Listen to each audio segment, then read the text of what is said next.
ƙarshen duba kai ɗai kake burge ni. Na yi gabas na yi yamma kai ɗai kake ta kula ne. Ya mai kyautar ilimi kai zikirin Allah ne.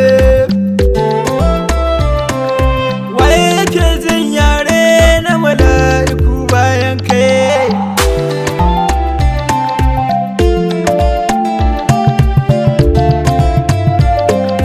Yawan tunanin Ahmad ya samu zadda hawaye.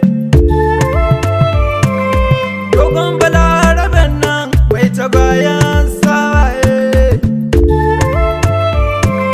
Saboda abu da limuɗallif kai ke sharan hawaye. Aljihun Allahu mai gidan Jibrilu.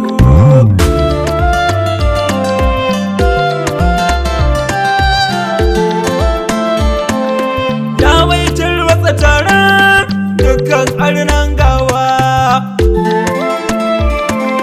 Mai da gari kan gode bai yi kalar raini ba. Alfai la'uka tsaro waye baka yi warba. Shi ne tawassulinmu harbi ya jamilu. Ya mi fita wani janna, ya mi fita wani janna, to ubangidan Jibrilu. Ya wa abucin kaɗaituwa ga soyayyar nan ta gaske. Wa aini minka Muhammad, ganka barci da farke. In banda kai ba kowa, kai ne hasken haske. Baskini min fika wurin fiye kasa lisal.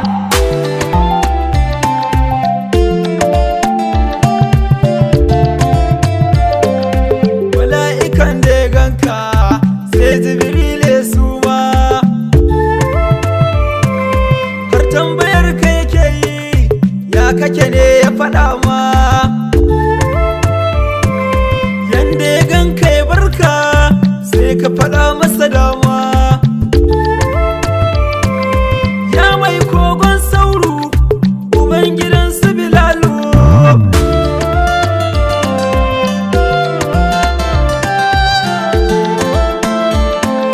Baban fada mazara mai da dutse gari.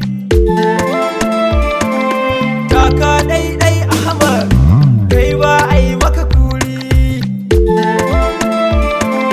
Wanda abil furkanu da kai kadai zan fahare.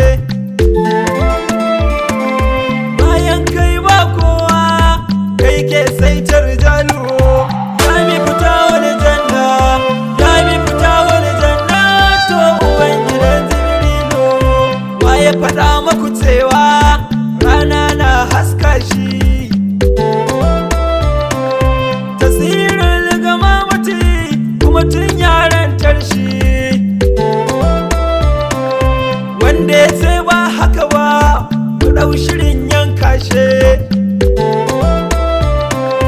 Ya maganin bala'i ya ayyal muzammilu.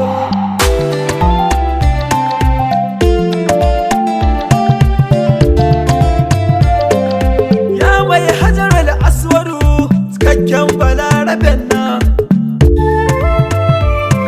Rashi kalkar da habibi mai kyawun tsayuwar nan.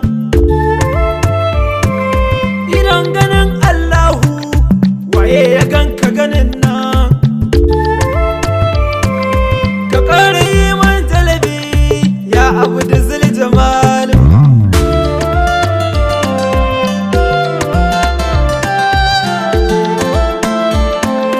Unzurfil furkano yabansa Allah ke yi. Baratun min Allah wa rasulihi mai matsayi. Allah yana jan kunne mu gane san sai ke yi. Annabi mai yawan zikiri Allah yana kishinka. Ya mi fita wani janna, ya mi fita wani janna, to ubangidan yaushe ake gane ka ka wuce sani da rubutu gagara misali kenan a san ka ake ta karatu